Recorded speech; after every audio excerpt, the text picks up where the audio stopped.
నమస్తే రమగారు. నమస్తే జయ. రమగారు, మనము పూజా మందిరంలో దేవుని యొక్క ప్రతిమలు పెట్టుకుంటాం, ఫొటోస్ అని, లేకపోతే చిన్న చిన్న విగ్రహాల రూపంలో పెట్టుకుంటాం. మట్టి విగ్రహాలు, రాగివి, కంచువి అట్లా పెట్టుకుంటాం కదా. వీటికి ఒక ఆర్డర్ ఉంటుందా? అంటే ఫస్ట్ ఈ విగ్రహం పెట్టుకోవాలి, వరుస క్రమం అట్లా ఏమైనా ఉంటుందా రమగారు? గజం కేవలం 500 రూపాయలతో 1210 గజాల భూమి కేవలం 6 లక్షలు మాత్రమే. అవన్నీ పర్సనల్ థింగ్స్. కానీ మరి మాకు చాలా సందేహాలు. ఎట్లా? పూజా మందిరాలు ఉండే అలవాటు ఉండాలి, పూజా విధానపు పద్ధతులు ఉండాలి. శైవులు శివారాధన చేసేవాళ్ళు వాళ్ళకు ఒక పద్ధతి, ఓకే, విష్ణువారాధన చేసేవాళ్ళు ఒక పద్ధతి, వాళ్ళదే. లింగధారులు, లింగాయతులు ఇలా కొన్ని పద్ధతులు వేరే, వాళ్ళది వాళ్ళ పద్ధతి. సాధారణంగా ఎవరైనా ఏదో పటాలు పెట్టుకుంటాం, విగ్రహాలు పెట్టుకుంటాం, బొమ్మలు పెట్టుకుంటాం. పాతకాలపు విధానాలు వేరు కదా. ఇప్పుడంతా మనం ఏంటంటే ఒక పూజ గది ఒక చక్కగా పెట్టుకోవటం, మన తాలూకు టేస్ట్, మన భక్తి, మన టేస్ట్, మన అభిరుచి ప్రతిబింబించేలాగానే పూజా మందిరాలు అవి ఇవి ఉంటున్నాయి. అవునవును కదా. ఈ మనం ఎక్కడికి వెళ్తే అక్కడి నుంచి ఓ ప్రతిమ తెచ్చి, ఓ ఫోటో తెచ్చి, మన ఫ్రెండ్స్ ఎవరో వెళ్తే వాళ్ళు కూడా తెచ్చి ఇవన్నీ అనుకుందాం, పెంచుకుంటాం. అట్లా అదే వాళ్ళు ఇచ్చారు పెట్టుకుంటాం. కొన్నాళ్ళు వేయక అది పాత పడుతుంది, మనకే ప్లేస్ చాలదు, తీసేయటానికి భయం వేస్తుంది. ఆఖరికి వేప చెట్టు కూడా వేసేటప్పుడు వేపకొమ్మ, తీసేటప్పుడు అసిరెమ్మ అంటారు. తెలుసా, విన్నావా ఎప్పుడైనా? లేదండి. వేసేటప్పుడు ఏముంది, వేప చెట్టు ఉంటుందిలే అనుకుంటాం. వేప అంత చెట్టు అయింది, ఆ చెట్టు కొట్టేదాం, అయ్యి బాబోయ్ అమ్మవారు రా అంటారు. అసిరెమ్మ. వేయబోతే వేపకొమ్మే, అది వేసినాడు, తీసేటప్పుడు అసిరెమ్మ అవుతుంది. అది ఓకే, అమ్మతా లేదు అని తీయకూడదు కదా. ఇప్పుడు ఒక ప్రతిమ కొన్ని రోజులు పూజ చేసాం, అది భగ్నమైన, చిరిగిన, పగిలిన, పాడైన, పాతబడిన తీయాలంటే చచ్చే భయం వేస్తుంది. అవును. అందుకని ఎక్కడెక్కడి నుంచి వచ్చిన ప్రతిమలు, విశేషాలు అన్నీ చేర్చుకోవద్దు.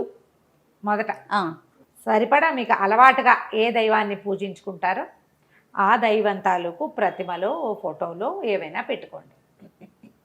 ఈ ప్రతిమా విశేషాలు అవి పెట్టడానికి కూడా లోహంతో చేసిన ప్రతిమలు, మట్టితో చేసిన ప్రతిమలు రకరకాలు ఉన్నాయి కదా. వెండి, బంగారు, కంచు, ఇత్తడి, పంచలోహాలవి ఇట్లా ప్రతిమలు పెట్టుకుంటారు. ఈ ప్రతిమ ఇంతకు మించి ఉండకూడదని ఒక పరిమాణం చెప్తారు. ఆ ప్రతిమ కూడా బోల్ ఉండకూడదు, హాలో ఉండకూడదు. హాలోగా ఉన్నది పనికిరాదని కొన్ని చోట్ల చెప్తారు. మనం ఎన్నని ఫాలో అవుతాం? నేను ఒకటి చెప్తా, ఆవిడెవరో అక్కయ్య ఇంకొక చెప్తారు, పెద్దక్కయ్య గారు, ఓ పెద్దమ్మ గారు ఇంకోటి చెప్తారు. వీళ్ళందరికీ మహాగురువు, మనమందరం ఫాలో అయ్యే మహానుభావులు ఇంకొకటి చెప్తారు. నీకొకటి బుద్ధిలో ఇంకొకటి ఉంటుంది, నీకు ఒక ఉత్సాహం ఉంటుంది, వాళ్ళు ఎవరింట్లోనో చూసి వస్తావు, అది పెట్టుకోవాలనిపిస్తుంది. అవును. అప్పుడు ఎవరిని ఫాలో అవ్వాలి తెలియదు, పెట్టుకున్నావు పోనీ. ఇవన్నీ సార్వజనీనమైన సంగతులమ్మా, ఎవరిని ఉద్దేశించినవి కాదు.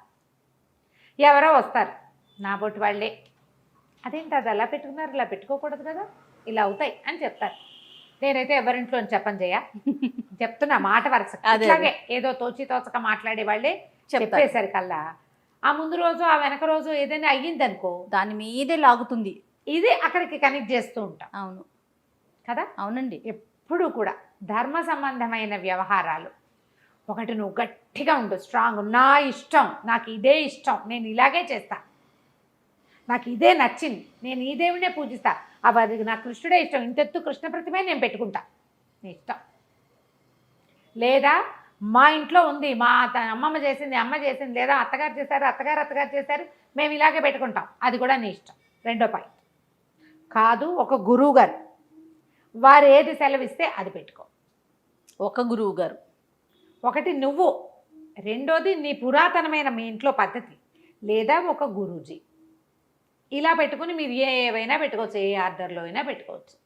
సాధారణంగా ఏం చేస్తారు, లక్ష్మీ, సరస్వతి, వినాయకుడు ఉన్న పటం అందరిళ్లలోనూ ఉంటుంది, శ్రీరామ పట్టాభిషేకం అందరిళ్లలోనూ ఉంటుంది, నరసింహస్వామి ఇష్టం, నరసింహస్వామిని పెట్టుకుంటారు, వెంకటేశ్వర స్వామి ఇష్టం, వెంకటేశ్వర స్వామి ప్రతిమ పెట్టుకుంటారు. ప్రతిమ పెట్టుకోకపోతే పటం పెట్టుకుంటాం.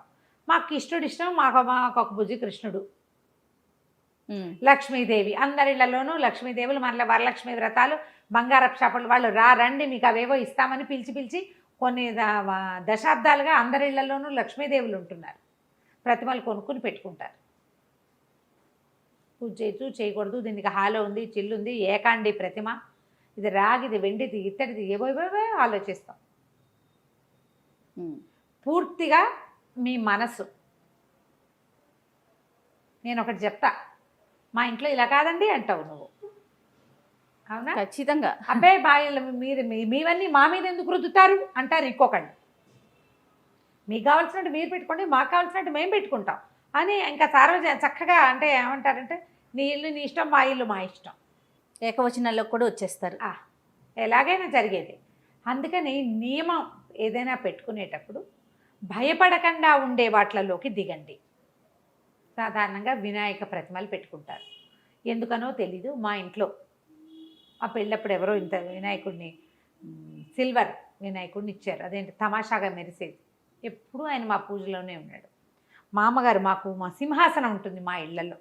సింహాసనం ఉండేసి కుటుంబాలు కొన్ని ఉంటాయి. ఇంత ఇత్తడి సింహాసనం ఉండి అందులో ఒక అన్నపూర్ణ, ఒక వినాయకుడు, ఒక గౌరీదేవి, చిన్న ఎర్రటి రాయి, అదేదో సోనానదో ఎక్కడి నుంచో తెస్తారట, చిట్టి అంత ఎర్రరాయి, ఇవి ఉంటారు. అన్నపూర్ణ గరిట పట్టుకున్న అన్నపూర్ణాదేవి, బియ్య బస్తాల్లో కూడా వేసుకుంటాం అన్నపూర్ణాదేవి. ఈ సింహాసనం ఉంటాయి. కొన్ని చోట్లేమో ఇలాగా ఒక దాంట్లో ఒకటి పెట్టి ఉన్నటువంటి బిద్దెలు, అరివేణాలు అవి ఉంటాయి చూడు, కుండలు, అట్లా దాన్ని ఏదో అంటారు, గుడ్లు ఏమంటారో కరెక్ట్గా దాని పేరు నాకు గుర్తు రావటంలా. ఓ 4 ఉండాలి పూర్ణ కలశాలు. గంగాజలం పెట్టుకుంటారు కొంతమంది. ఇందులో ఇదే కరెక్టు ఇది తప్పు అని ఏమీ లేదు. నేను చెప్పా కదా 3 పాయింట్లు, ఎవరైనా ఇదే చెప్తారు. సింహాసనంలో ఆ వినాయకుడు ఉన్నాడా, ఈ తెల్ల వినాయకుడు ఈ వినాయకుడు కాకుండా నేను ఎప్పుడో ఆకుపచ్చ మన జేడు మరకత వినాయకుడు, ఎందుకో ఆయన ఆకర్షించాడు, ఒక చిన్న వినాయకుడిని తెచ్చిపెట్టుకున్నాం. మాకు ఒక పంచాయతనం ఉంది, అందులో గణపతి ఉన్నాడు. ఎంతమంది గణపతులు అయ్యారు? 4 అయ్యారు. మా మందిరం పెద్దది, ఎప్పుడో చూపించాం కదా చెక్క మందిరం. అయితే మొన్న ఎవరో అంతమంది గణపతులు ఉండకూడదుట అన్నారు. ఒక్కళ్ళని తీసి ఇట్లా బయట పెట్టలేకపోయాను జయ నేను. ఆహా, నేను నా సొంత సంగతి ఎందుకు చెప్తున్నానంటే, ఈ విషయంలో ఇలాగే ఉంటుంది. మనసొప్పలేదు నాకు మనసొప్పలే. మామగారు చాలా ప్రీతిగా ఇచ్చారు ఇది. ఇప్పుడు ఎక్కడ 30 ఏళ్ళైంది మా పెళ్ళైన సంవత్సరం. ఆ సింహాసనంలో ఉన్న ఆ వినాయకుడు, రాతి వినాయకుడు, ఆయన్ని తీబుద్ధిగాల పంచాయతనం మావారు పెట్టుకున్నారు. ఆయన దేవుడు, ఆయన మనం ముట్టుకోకూడదు. నేను తెచ్చుకున్న ఆకుపచ్చ వినాయకుడు అంటే నాకు ఎంతో ఇష్టం. మాకు ఇలా మందిరం లేకుండా గోడకి ఒక చెక్క కొట్టి దాని మీద దేవుళ్ళని పెట్టుకున్న రోజుల నుంచి మా ఇంట్లో ఆ తెల్ల వినాయకుడు ఆ మందిరంలోనే ఉన్నాడు, అక్కడే ఉన్నాడు. దేవుడు ఎక్కడ పూజ చేసుకుంటున్నామో అక్కడ గంధం పెట్టి ఓ బొట్టు పెట్టే అలవాటు. ఏ ఒక్కళ్ళని తీసి పక్కన పెట్టలా, నేను పెట్టబుద్ధి కాలా. నాకు నా మనసే కదా ఇక్కడ ప్రవర్తించింది, నేను వినలేదు ఆ మాట. మా అక్కయ్య ఎవరితో వింది, వాళ్ళు చెప్పేస్తే వస్తే అంతమంది వినాయకుడు ఉండకూడదుటే, అంతమంది గణపతి ఒక్కడే ఉండాలి. నాకు గణపతి ఒక్కడే, నాకు 4 గణపతులు లేరు. స్వరూపాలు ఉన్నాయి, విగ్రహాలే కదా అవి, అంతే కదా. నన్ను నేను ఇలా సాటిస్ఫై చేసుకుని నేను దండం పెట్టాను. 4 పువ్వులు పెడతారు రోజు. నేను ఒక ఆయన గంధం పెట్టి బొట్టు పెడతాను, మిగిలిన 3 పువ్వులు పెడతాను, అయిపోయి. ప్రధానమైనది ఏంటంటే, మన విధానాన్ని బట్టి నువ్వెవరిని ఫాలో అవుతావు, నీ బుద్ధి ఏ స్వరూపము యందు లయం అవుతుంది. 10 రకాలుగా పోనివ్వకండి, దాన్ని స్ట్రైట్గా వెళ్ళనివ్వండి. ప్రతిమా విశేషాలు ఏవైనా పెట్టుకుంటే శుభ్రం చేసుకోవాలి.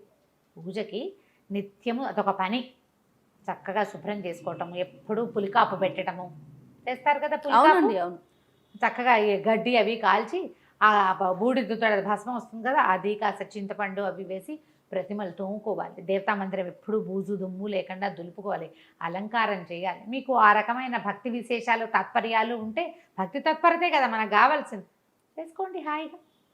ఇది పెట్టచ్చు ఇది పెట్టకూడదని ఏముంది, చెక్కవి పెట్టుకోవచ్చు. చెక్కతోటి చేసిన భగవంతుడికి నిత్యారాధన జరిగే పూరి జగన్నాథుడే మనకి తొలి దైవం. 4 ధామాల్లో మొదటి ధామం అదే మనకి భారతీయులకి. కాబట్టి చెక్కదేవుడు పనికి వస్తాడు కదా. అవును కదా.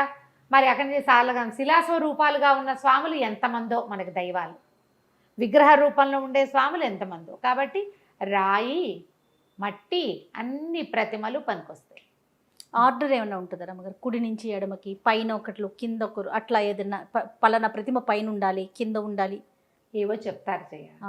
మన వెసులుబాటుని బట్టి కొంతమందికి మనకి ఇంట్లో మందిరం ఉంటుంది, దాంతో పాటుగా గోడ మీద కూడా కొన్ని ప్రతిమలు పెట్టుకొని ఫోటోస్ ఫోటోలు పెట్టుకుంటారు కదా, ఆ, అలా కూడా పెట్టుకోవచ్చు. చూస్తూ ఉంటాం. పెట్టుకోవచ్చు.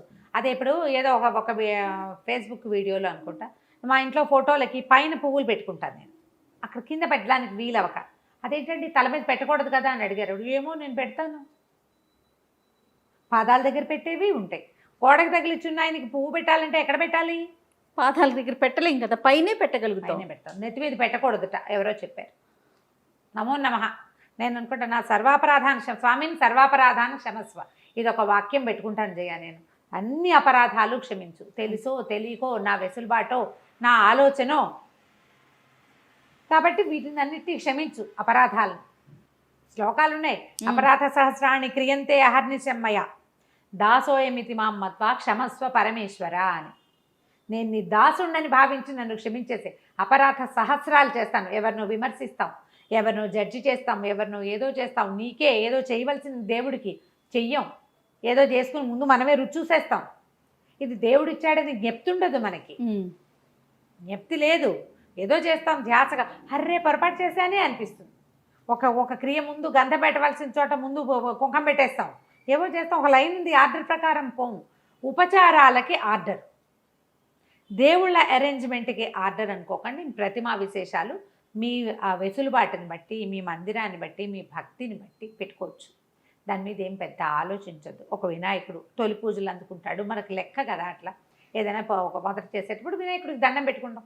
ఓ వినాయక ప్రతిమ పెట్టుకోండి. లక్ష్మీ పూజ మనం చేసుకోవాల్సింది, లక్ష్మిని పెట్టుకోండి. మీకు విష్ణువు ఇష్టమో, శివుడి ఇష్టమో, మీకు ఏ ప్రతిమా విశేషం మీద ఆసక్తిగా ఉంటుందో పెట్టుకోండి. ఆ అర్చన చేసేటప్పుడు షోడశోపచారాలు ఒక లైన్ చెప్పబడ్డాయి కదా, ఆ లైన్ చేసుకోండి. టోటల్గా నాకు ఈ వీడియోలో అర్థమైంది ఏంటంటే రమ్మగారు, మీ ఇంట్లో ఎలాంటి ఆచారం ఉంటుందో, ఎలాంటి సాంప్రదాయం ఉంటుందో అది ఫాలో అవ్వండి, అంతేనా రమ్మగారు? లేదా మీ మనసుకి ఏది నచ్చితే అది, లేదా గురువు ఒక్క గురువు ఒక్కరు ఎప్పుడు కూడా, అంతేగాని ఆర్డర్ విషయం మీరు చెప్పట్లేదు. సంతోషం. అంతే కదా రమ్మగారు. మరి ఇప్పుడు మీది ఒక పద్ధతి, మాది ఒక పద్ధతి. నేను అదే చెప్తున్నా. ఇప్పుడు మన సాయి వాళ్ళది ఒక పద్ధతి నా ఉంటుంది. పద్ధతి చెప్తే ఎలా కుదురుతుంది? అంతే కదా. నేను ఒక పద్ధతి ఇప్పుడు మనం ఇక్కడ ముగ్గురు ఉన్నాం, ముగ్గురిది 3 పద్ధతులు కదా. రైట్. నమస్తే రమ్మగారు. నమస్తే.